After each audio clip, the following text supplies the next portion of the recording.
బలపరచండి, ఆదరించమని మనవి చేస్తున్న తండ్రి. సహాయం చేయండి నాయన.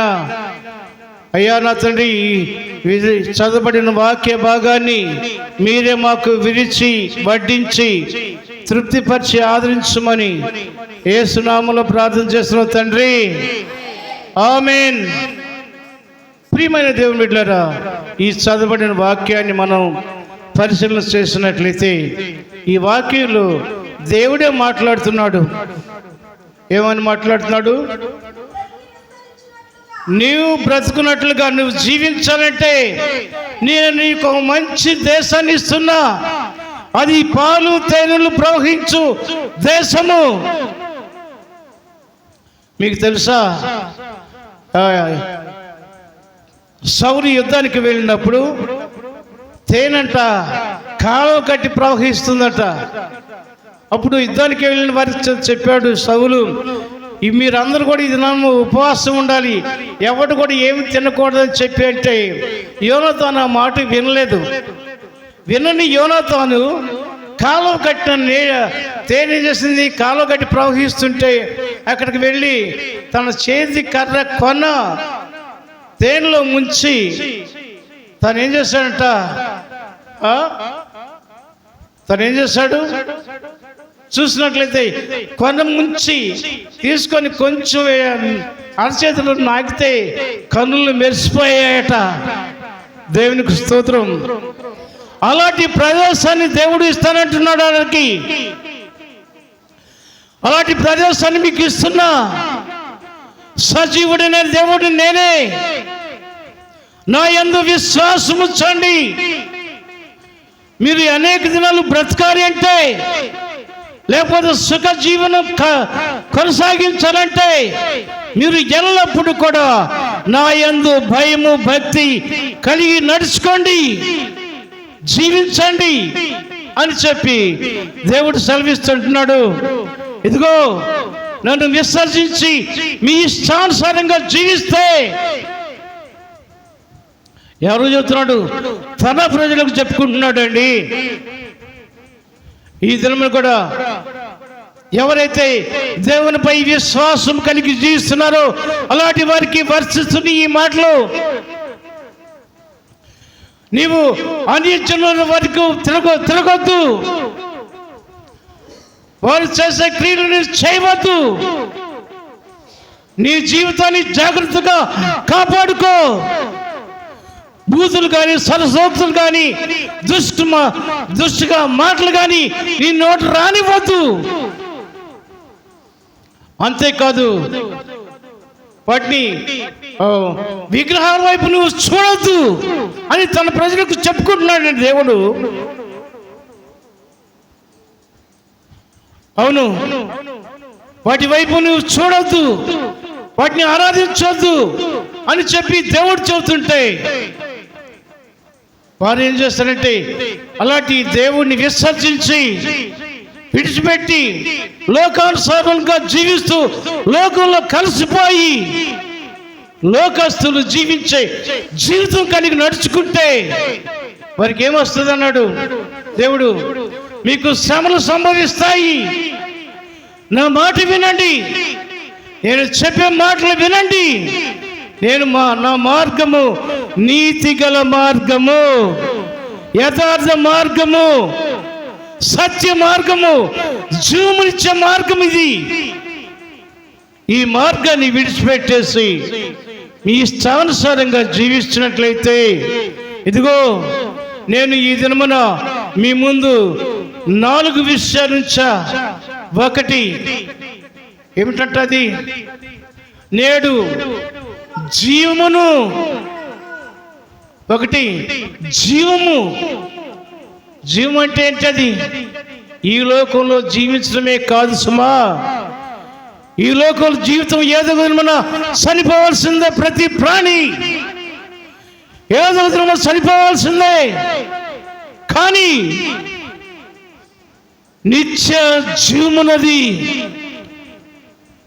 అది అంటున్నాడు దేవుడు, నేను నేడు నీ ఎదుట జీవమును మరణమును పెట్టా. నీకు జీవం కావాలా, మరణం కావాలా, ఏది కావాలి చెప్తున్నా.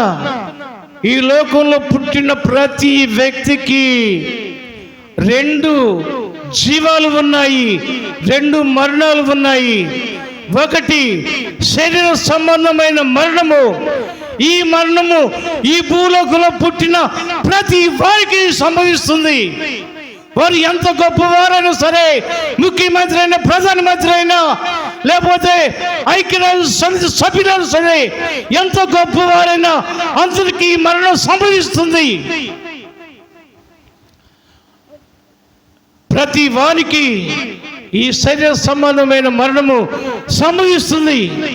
కానీ నా ప్రభువు చెబుతున్న మాటము, జీవం అంటే, ఆ జీవం ఇచ్చేది ఏమిటంటే నీతి మార్గము.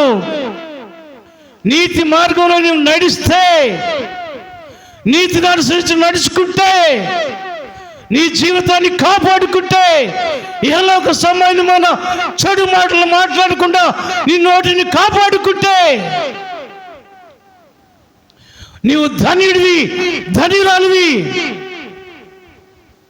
అలా కాకుండా చెడు మాటలు మాట్లాడుతూ నిన్ను సృష్టించిన సృష్టికర్తైన దేవుణ్ణే, సర్వశక్తి కలిగిన వాడినే నువ్వు దూషిస్తే, ద్వేషిస్తే నీకు తప్పదు 2వ మరణము. ఆ 2వ మరణమే అగ్ని గుండము. అగ్ని ఆరదు, పురుగు చారదు. అది 2వ మరణం అని చెప్పి దేవుని యొక్క వాక్యము సెలవిస్తుంది. కనుక నా ప్రియ దేవుని బిడ్డ, దేవుడు అన్నాడు, నేడు మరణమును జీవమును నీ ఎదుట ఉంచా. దేని కోరుకుంటావు ఈ దినాన? నిన్ను సృష్టించిన సృష్టికర్త దేవునికి వ్యతిరేకంగా మాట్లాడితే ఆయన నిన్ను శిక్షిస్తాడు అని భయం ఏం మాత్రం లేదు మనుషుల హృదయాల్లో.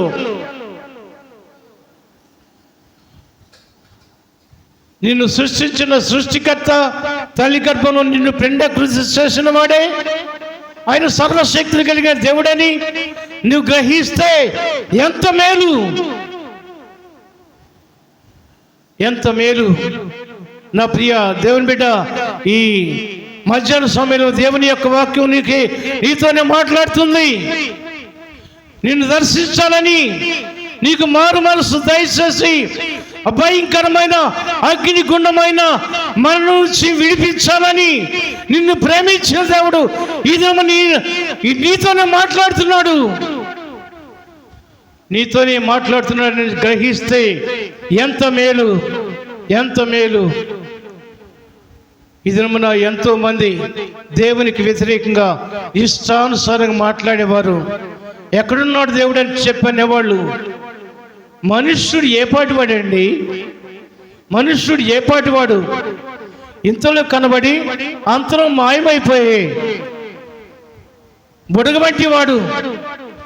నీ వాన కురిసేటప్పుడు చక్కని నీటి బుడగలు వస్తాయి, కానీ మరొక చిటుకు ఆ బుడగ మీద పడిన వెంటనే అది పగిలిపోతుంది. నీ బ్రతుకు కూడా అంతే.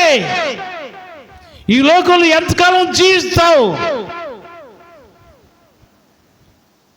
దేవునికి విరోధంగా, దేవునికి అసహ్యకరమైన మాటలు మాట్లాడుతూ నువ్వు జీవిస్తే నీ బ్రతుకు ఏ పాటిది? కొన్నిసార్లు మనం చూస్తాం, మాట్లాడిన కొంతమంది ట్రైన్లోనే బండ్లోనే వెళ్తానే సరిపోయిన వారు ఉన్నారు. బండిలో కూర్చొని మాట్లాడుకుంటూ నిద్రపోయి అట్లాగే ఇక లేకుండా చనిపోయిన వారు కూడా పోగొల్లగా ఉన్నారు. మనిషి జీవితం ఏ పాటిది? నీ జీవితం ఏ పాటిది? గడ్డి పువ్వు ఉదయకాలం చక్కగా వికసిస్తుంది, చక్కగా పరిమళిస్తుంది, కానీ 2వ దినాన్ని చూస్తే అది వాడిపోయి రాలిపోతుంది. నీ జీవితం కూడా గడ్డి పువ్వు లాంటిదని గ్రహిస్తే ఎంత మేలు. అందుకని నా ప్రియ దేవుని బిడ్డ, ఈ ఉదయ సమయంలో దేవుని యొక్క వాక్యం నీతోనే మాట్లాడుతుంది. నిన్ను దర్శించాలని, నీ హృదయాన్ని బాగు చేయాలని, నీకు నూతన జీవితాన్ని ఇవ్వాలని చెప్పి నా దేవుడు కోరుకుంటున్నాడు. అందుకంటున్నాడు, నేడు జీవమును మరణమును ఆశీర్వాదమును శాపము చెప్తున్నా. దేవుడు అంటున్నాడు, నేడు నేను మరణాన్ని, జీవాన్ని, ఆశీర్వాదమును, శాపమును రెండు కూడా నీ ఎదుట ఉంచా. నువ్వు దేని కోరుకుంటున్నావు? చాలా మంది డబ్బు కోసం కకృతి పడి గబ్బు మాటలు దేవుణ్ణి మాట్లాడేవారు ఉన్నారు. ఎంతకాలం నీ లోకంలో జీవిస్తావు? నీ శరీరం ఎంతకాలం ఉంటుంది లోకంలో? ఏదో ఒక దినమున చేస్తావు, ఏదో ఒక దినమున చేస్తావు. చచ్చినప్పుడు నీ జీవితం ఎక్కడికి వెళ్తుంది? నీ ఆత్మ ఎక్కడికి వెళ్తుంది? ఆత్మకు మరణం లేదు అని అన్ని గ్రంథాలు ఘోషిస్తున్నాయి. ఆత్మకు మరణం లేదు. ఆత్మ ఎల్లప్పుడూ జీవిస్తుంది. నీ శరీరము, నీ దేహాన్ని లేకపోతే నువ్వు చచ్చిన తర్వాత నీ ఆత్మ ఎక్కడ ఉండబోతుంది?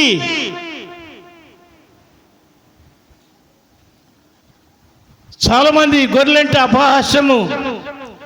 ఎస్, గొర్రెలంటే నమ్రతకు, విధేయతకు సాదృశ్యము, దేవుని బిడ్డలకు సాదృశ్యము.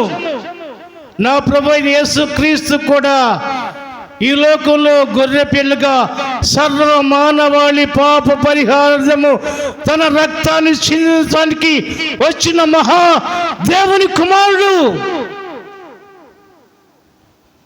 ఏ దేవుడైతే ఈ సృష్టిని సృష్టించాడో ఆ దేవుని ఆత్మ ద్వారా పుట్టినవాడే యేసు క్రీస్తు.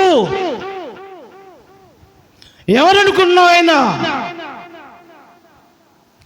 ఈ భూమిని, సర్వ సృష్టిని, ఆకాశమును, భూమిని, అలాగే సూర్య చంద్ర నక్షత్రాలను, ఈ సర్వ సృష్టిని సృష్టించి వాటిని క్రమ పద్ధతిలో నడిపిస్తున్న సర్వశక్తి కలిగిన దేవుడు, సర్వోన్నతుడైన దేవుని ఆత్మచేత పుట్టినవాడే యేసు క్రీస్తు. అది నీకు తెలిస్తే ఎంతో మేలు.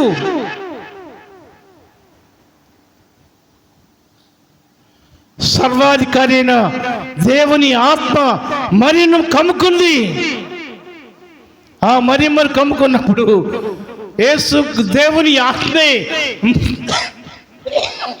మరిగా గర్భంలో ప్రవేశించదని నువ్వు గ్రహిస్తే నువ్వు ఎంతో ధన్యుడు అవుతావు.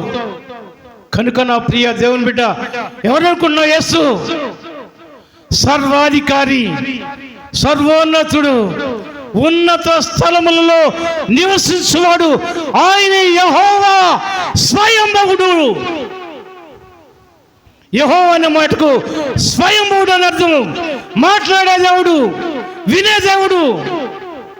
ఆయన ప్రత్యుత్తరం ఇచ్చే దేవుడని నువ్వు గ్రహించాలి. అందుకని ప్రభు ప్రేమలు మనసు చేస్తున్న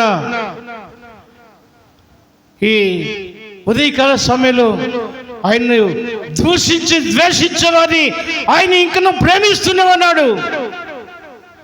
నీవు ఈ లోక సంబంధమైన దేహాన్ని పోషించుకోవడానికి, అనేకుల్ని మెప్పించడానికి ఆ దేవుణ్ణి దూషిస్తే రేపు నీకు ఆ దేవుడి విధించే శిక్ష మామూలు శిక్ష కాదు. నీ ఆత్మ యుగ యుగాలు నరకంలో పడి ఏడుస్తుంది, అల్లాడుతూ కేకలు వేస్తుంది, పండ్లు కొరుక్కుంటూ ఏడుస్తావు, దుఃఖిస్తావు. అందుకనే ప్రభు ప్రేమలు మనం చేస్తున్నా, ఇప్పుడైనా నీ బ్రతుకును మార్చుకుంటే నువ్వు ధన్యుడివి, ధన్యురాలివి. ఈ శరీర సంబంధమైన మరణం కొరకు ఎవరు కూడా భయపడవలసిన అవసరం లేదు. ఎలాగూ జీవించినా ఒక దినమున చనిపోవాల్సిందే. నీ శరీరము చనిపోయిన తర్వాత అసలైన నీ ఆత్మకు అసలైన జీవితం ప్రారంభమవుతుంది. ఎస్, అసలైన జీవితం నీ మరణంతోనే ప్రారంభమవుతుంది అని గ్రహిస్తే నీవెంతో ధన్యుడు అవుతావు. దేవుని యొక్క వాక్యం సెలవిస్తుంది, ఆత్మకు ఎన్నడూ కూడా మరణం లేనే లేదు, శరీరానికి మాత్రమే మరణం. శరీరమునకు మరణమే గాని ఆత్మకు మరణము లేదు సుమా, దానినిచ్చిన వాని యొద్దకి మరలిపోవును నిశ్చయము.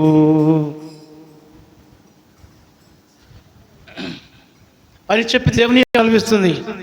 సామెతల గ్రంథకర్త అయిన దేవుడు సొలొమోను మహారాజు అన్నాడు, మహాజ్ఞాని ఆయన జ్ఞానం కంటే నీ జ్ఞానం ఏ పాటి గొప్పది. ఏ జ్ఞానం ఉంది నీకు హృదయంలో? లోకానుసారమైన జ్ఞానము, దేవుణ్ణి దూషించే జ్ఞానము, దేవుణ్ణి ద్వేషించే జ్ఞానము. ఈ లోకంలో జీవిస్తున్నామేమో కానీ ఆయన సర్వాధికారి, సర్వశక్తి సంపన్నుడు. ఆయన యందు విశ్వాసంతో జీవిస్తే నీ ఆత్మ పరలోకంలో నిత్యత్వంలో ఆయన సన్నిధిలో ఉంటుంది. అక్కడ పరలోక రాజ్యము ఆకలి తప్పులు లేని రాజ్యము. ఈ భూగోళం ఎంత అండి? ఆకాశంలో ఈ భూగోళం ఎంతది? ఇన్ని 197 దేశాలు ఉన్న ఈ దేశం, ఈ భూగోళం అంతా కూడా చిన్న గోళగా లాంటిది. చిన్నపిల్లలు ఆడుకునే గోళగా లాంటిది ఈ భూగోళము. పరలోకము, ఆకాశ విశాలము, ఎంతో ఎవరికి తెలియనంత విశాలమైన రాజ్యం అక్కడుంది. ఆ పరలోక రాజ్యము ఆకలి తప్పులు లేని రాజ్యము, ఆత్మలకు మరణం లేని రాజ్యము, నిత్యత్వంలో యుగ యుగంలో జీవించే ఆత్మది. ఆ ఆత్మను నీవు నాశనం చేసుకుంటున్నావు. సజీవుడైన దేవుడిని దూషించి ద్వేషించి, దేవుడు ఎవడు అంటున్నారు కొంతమంది. ఎవడు దేవుడు అనేవారు ఉన్నారు. అలాగన్నాడు ఒక వ్యక్తి, ఫరో. యెహోవా ఎవడు? యెహోవా నేను ఎరుగనన్నాడు. కానీ 10 తెగులు చేత హింసించబడి చివరికి దేవుడు ఉన్నాడు అని చెప్పి ఒప్పుకోక తప్పలేదు. అది మన ఫరో, యెహోవా ఎవడు? నేను యెహోవాను ఎరుగను, ఈ ప్రజలు నేను పోనీనన్నాడు. చివరికి ఆ తెగుళ్ళన్నీ, మరణము ప్రతి గృహంలో ప్రతి తొలుసులు పిల్లను చంపివేసిన తర్వాత దేవుడు ఉన్నాడు. ఆయన మమ్మల్ని కూడా చంపేస్తాడేమో అని చెప్పి భయపడ్డాడు.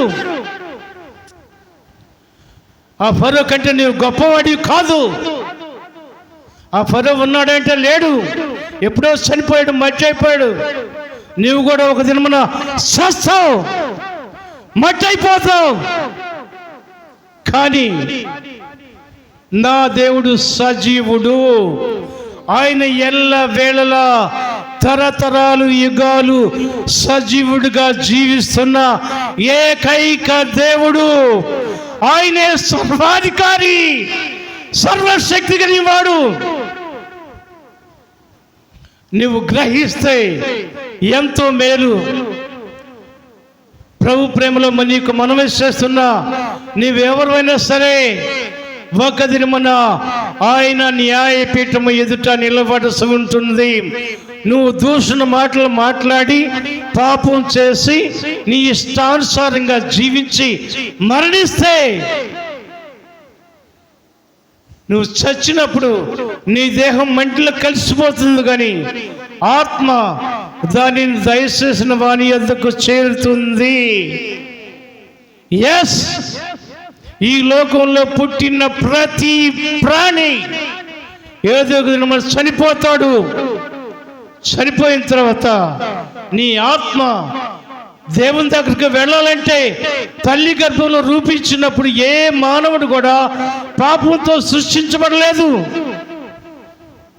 తల్లి గర్భంలో ఉన్నప్పుడు దేవుని ఆత్మ వారిలో నివసిస్తుంది కనుక పుట్టిన తర్వాత దేవుని ఆత్మతోనే పుడతావు.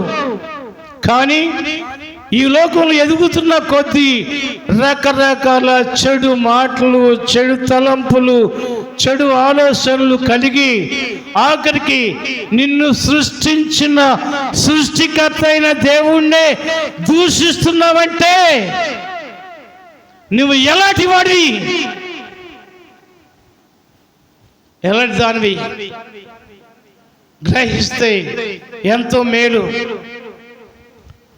ఎదిగిన కొద్దీ లోక సంబంధమైన పాప జీవితాన్ని అలవాటు చేసుకొని ఇష్టానుసారమైన మాటలు మాట్లాడుతూ ఆఖరికి ఆ దేవుణ్ణి దూషించి కాడికి వచ్చావంటే నీ ఎంత దౌర్భాగ్యుడు మరొకడు ఈ లోకంలో ఉండడు. నిన్ను రూపించిన వాడు ఆయనే.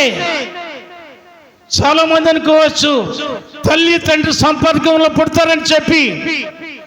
తల్లి తండ్రి సంపర్కంలో పుడితే ఎలాగ పుడతావు? అవయవ నిర్మాణము ఎవరు చేస్తున్నారు నీకు? తల్లి గర్భంలో తండ్రి చేస్తాడా? తల్లి చేస్తుందా? చెప్పండి. మీ బిడ్డలను కంటున్నారు, కనేటప్పుడు వారికి అవయవ నిర్మాణము మీరు చేస్తున్నారా? ఎవరు చేస్తున్నారు? చెప్పాలి. ఏం మాట్లాడరు. ప్రతి వానికి వాని తల్లి గర్భములో పిండాకృతి చేసేవాడు దేవుడే, అవయవ నిర్మాణం చేసేవాడు దేవుడే. అందుకనే దావీదు అంటున్నాడు, నేను తల్లి గర్భంలో రూపించబడిన నాడు నా అవయవ నిర్మాణం జరిగేటప్పుడు నా ఎముకలన్నీ నా మాంసము అన్నీ నీవు రూపించిన వాడవు నీవే. తల్లి గర్భంలో నన్ను పిండాకృతి చేసిన వాడవు నీవే అని చెప్పి దావీదు మహాజ్ఞాని చెబుతూ ఉన్నాడు. ఆ జ్ఞానం నీకు ఉన్నట్లయితే నా తల్లి గర్భంలో రూపించిన వాడు ఎవరు అని చెప్పి నువ్వు గ్రహించినట్లయితే ఆ దేవుణ్ణి నువ్వు దూషించవు, ద్వేషించవు. ఆయనతో సహవాసం కలిగి జీవిస్తావు. నువ్వు మాట్లాడుతున్న ప్రతి మాట 4 స్థలాల్లో రికార్డు చేయబడుతుంది తెలుసా నీకు? 1, ఆకాశం అందరి దేవదూతలు రికార్డింగ్ చేస్తున్నారు. అంతకంటే ముఖ్యంగా సాతాను కూడా సైన్య సమూహాలు ఉన్నాయి, వాటికి కూడా వాటికి కూడా దూతలు ఉన్నారు. ఆ దూతలు ఇంకా మరి కేర్ఫుల్గా నీ మాటలన్నీ కూడా రికార్డింగ్ చేస్తారు. ఎందుకో తెలుసా? ఆ సాతాను ఉన్నది నిత్య నరకంలోనే. వాడు నీ ఆత్మను నరకంలో పడేసి తనతో కూడా ఉంచుకోవాలని ఆశపడుతున్నాడు కనుక నీవు మాట్లాడే ప్రతి మాట చక్కగా రికార్డింగ్ చేస్తున్నాడు. అంతేకాదు వాడి దూతల చేత కూడా రాయిస్తున్నాడు. అలాగనే దేవుని దగ్గర కూడా గమనించండి. ఇప్పుడు నువ్వు టెక్నాలజీ బాగా పెరిగింది అనుకుంటున్నావు, జాగ్రత్త. ఈ టెక్నాలజీ దేవుడిచ్చిందే. దేవుడు పుట్టించిన మానవుడికే ఇంత టెక్నాలజీ ఉండి ఆడియో వీడియో రికార్డింగులు చేస్తూ అన్ని జాగ్రత్త చేస్తున్నావు. కానీ నిన్ను సృష్టించిన సృష్టికర్తన దేవుడు ఆకాశమును భూమిని సర్వ సృష్టిని సృష్టించిన శక్తివంతుడైన దేవుని దగ్గర ఇంకా ఎంత టెక్నాలజీ ఉంది. ఆ టెక్నాలజీతోనే సూర్య చంద్రుణ్ణి ఆకాశమును ఈ భూమిని తన చుట్టూ తాను తిరిగేటట్టు చేస్తున్నాడు. అంతేకాదు సూర్యుని చుట్టూ తిరిగేటట్టు చేస్తున్నాడు. వాటి వాటి కక్షలో నడిపిస్తున్నాడు. అది నీవు గ్రహిస్తే ఎంత మేలు. దైవిక జ్ఞానం లేదు. మూర్ఖ స్వభావంతో జీవించే వాటికి దైవ జ్ఞానం అందదు. ఆత్మతో సత్యంతో దేవుణ్ణి ఆరాధించే వారికి ఆయన జ్ఞానము అందుతుంది. కనుక నా ప్రియ దేవుని బిడ్డ, అక్కడ అన్నీ కూడా నీ మాటలన్నీ కూడా రికార్డింగ్ చేయబడుతున్నాయి. వీడియో ఆడియో భద్రపరచబడుతుందని చెప్పి నీవు గ్రహిస్తే, ఇక్కడ వీడియోలు తీస్తున్నావేమో దేవునిపై దూషిస్తూ ఆయన అపహసిస్తూ వీడియోలు తీస్తున్నామేమో, ఆ వీడియోలన్నీ పరలోకంలో ఆన్ చేయబడతాయి. నువ్వు తీసిన ప్రతి వీడియో ప్రతి ఆడియో అక్కడ పరలోకంలో రికార్డింగ్లో పెట్టబడినప్పుడు నీవు సిగ్గుపడతావు. నేను మాట్లాడిను, నేను దూషించలేదు, ద్వేషించలేదు అని చెప్పడానికి వీలేదు. నీవు మాట్లాడిన ప్రతి నీవు తీసిన వీడియోలోనే అక్కడే దేవుని సన్నిధిని దేవుని న్యాయపీఠం ఎదుట పెట్టబడతాయి. అప్పుడు ఎలాగ తప్పించుకుంటావు? నువ్వు నీ ముఖ చిత్రం వస్తుంది. నువ్వు మాట్లాడిన ప్రతి గడియ అక్కడ వస్తుంది. ప్రతి నిమిషము, ప్రతి సెకండు, ప్రతి గంట, ప్రతి డే, ప్రతిరోజు నువ్వు మాట్లాడిన ప్రతి మాట ఆ దినమున అక్కడ రికార్డింగ్ చేయబడి నీ ఎదుట పెట్టబడినప్పుడు నువ్వు ఎలాగో తప్పించుకుంటావు. అందుకని ప్రభు ప్రేమలో మనవి చేస్తున్నా, నీ జీవితాన్ని ఇప్పుడైనా మార్చుకొని దేవుని సహాయాన్ని కోరుకొని, ప్రభువా నన్ను క్షమించు, నేను పాపాత్ముడని చెప్పి ఒప్పుకున్నట్లయితే నీ జీవితాన్ని ఆయన మార్చివేస్తాడు. నీ బ్రతుకును మార్చివేస్తాడు. నీకు ఒక నూతనమైన జీవితాన్ని దయచేస్తాడు. నీ ఆత్మను రక్షిస్తాడు. అప్పుడు నీవు దేవునితో సహవాసం కలిగి జీవిస్తావు. ఎందుకో తెలుసా? నేను ప్రకటిస్తున్నా, ఈ దేవుడు ప్రేమ కలిగిన వాడు, ఆయన కృప కలిగిన వాడు, ఆయన జాలి కలిగిన వాడు. నీవెన్ని మాటలు దూషించినా ద్వేషించినా వాటన్నింటిని కూడా క్షమించడానికి సమర్థుడు. ఆయన ఒక్కడు మాత్రమే నిన్ను క్షమించగలిగిన వాడు. ఈ భూలోకంలో మరి ఎవరు లేరు నిన్ను క్షమించేవారు. కానీ ఆయన ప్రేమ స్వరూపి, నమ్మకము కలిగిన దేవుడు. ఆయన యందు విశ్వాసము కలిగిన వారిని ఆయన నీతి మార్గములో నడిపిస్తాడు. కనుక నా ప్రియ దేవుని బిడ్డలారా, ఈ మధ్యాహ్న సమయంలో ఆలోచించు. ఇప్పుడైనా సరే నీ బ్రతుకును మార్చుకో. ఒక వ్యక్తి మార్చుకున్నాడు. ఎవరు? చదవండి, లూకా సువార్త 19వ అధ్యాయము 1వ వచనం. త్వరగా. ఆయన సంచరిస్తూ ప్రవేశించి దానికన్నా పోచుండగా, ఇదిగో సుంకపు గుత్తదారుడును ధనవంతుడైన జక్కయ్య యేసు ఎవరు అని చూడాలనుకున్నాడు. చాలయ్య, యేసు ఎవరో చూడాలనుకున్నాడంట. కానీ పట్టివాడు, ఎంతో ఆస్తిపరుడు, ట్యాక్స్ కలెక్టర్, ఎంతో సంపాదించేవాడు, ఆ వ్యక్తి యేసు ప్రభును చూడాలనుకున్నాడట. యేసు ఎవరో చూడాలనుకున్నాడట. అదే తడవు. అతను పొట్టివాడు కనుక చుట్టూ జన సమూహం ఉంటే ముందుగా పరిగెత్తుకుంటూ వెళ్ళి యేసయ్య రానయ్యున్న ఆ త్రోవను గమనించి ఒక మేడి చెట్టు ఎక్కాడు. మేడి చెట్టు ఎక్కి కూర్చొని అక్కడ దగ్గరకు వస్తున్న కొద్ది యేసు ప్రభువును చూస్తూ ఉన్నాడు. అక్కడ యేసు ప్రభు అక్కడికి వచ్చి అతను పేరు పెట్టి పిలిచాడు, జక్కయ్య, నేడు నేను నీ ఇంట నివసించాలి, దిగి వస్తావా? అందుకని ఒక పాట ఉంది కదా, మేడి పండు చూడ మేలుమయ్యుండు, పొట్ట విప్పి చూడ పురుగులుండు, పిరికి వాణి మదిని బింకమేలాగురా. చెప్తున్నా, ఆయన రాశాడు పద్యం. మేడిపండు, చాలా మంది మేడిపండు లాంటి జీవితం కలిగి జీవిస్తున్నారు.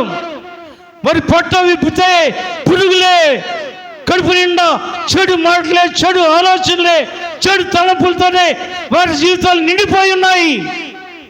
లోపలంతా కూడా పురుగు లాంటి జీవితం, అన్ని చెడ్డ ఆలోచనలే, చెడు జీవితమే. ఇక్కడ జక్కయ్య పరిస్థితి కూడా అదే.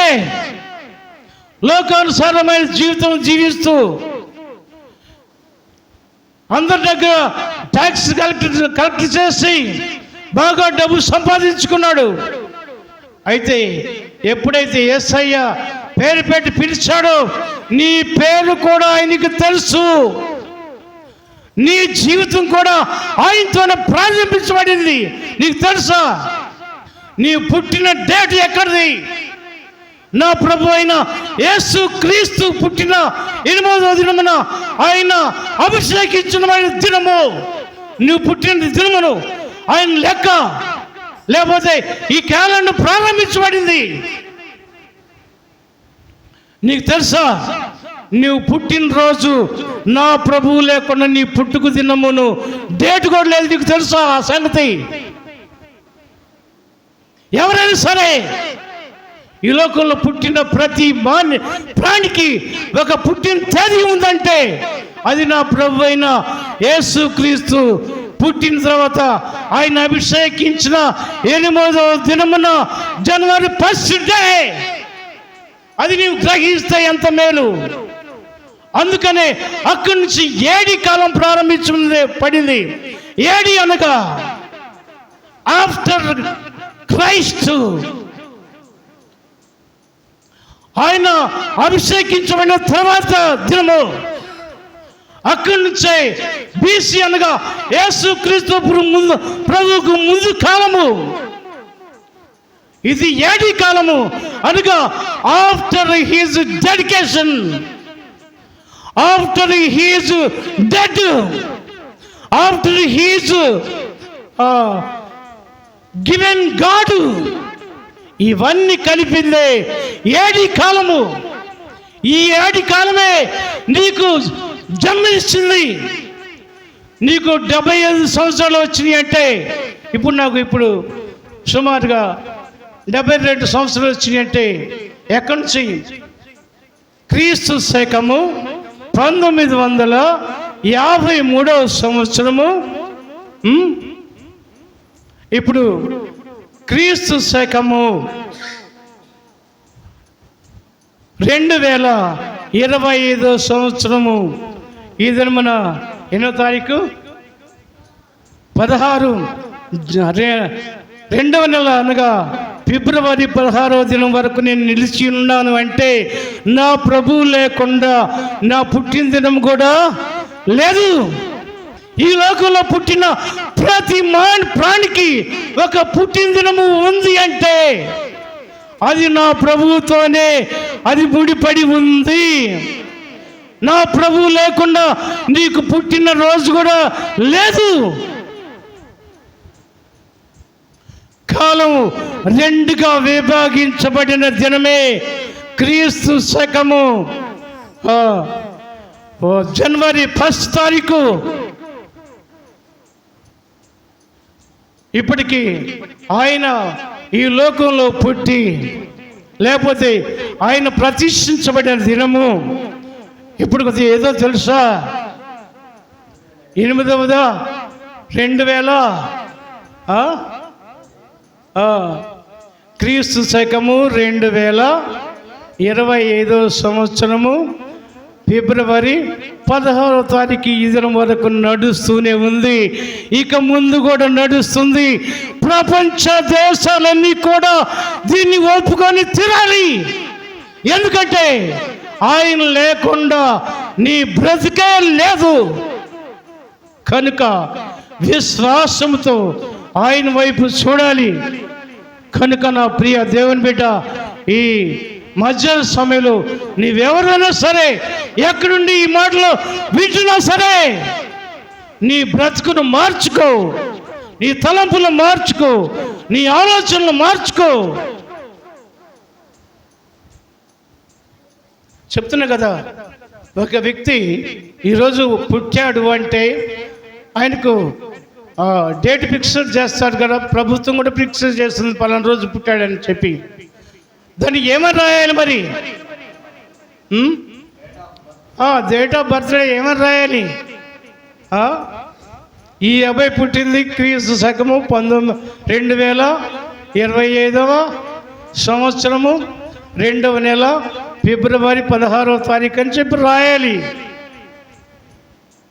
కనుక ప్రియ దేవుని బిడ్డ, ఈ లోకంలో పుట్టిన ప్రతి మానవుడికి ఆయన లేకుండా జీవితమే లేదు. కనుక విశ్వాసం కలిగి నడుచుకుంటే నీవెంతో ధన్యుడివి, ధన్యురాలివి.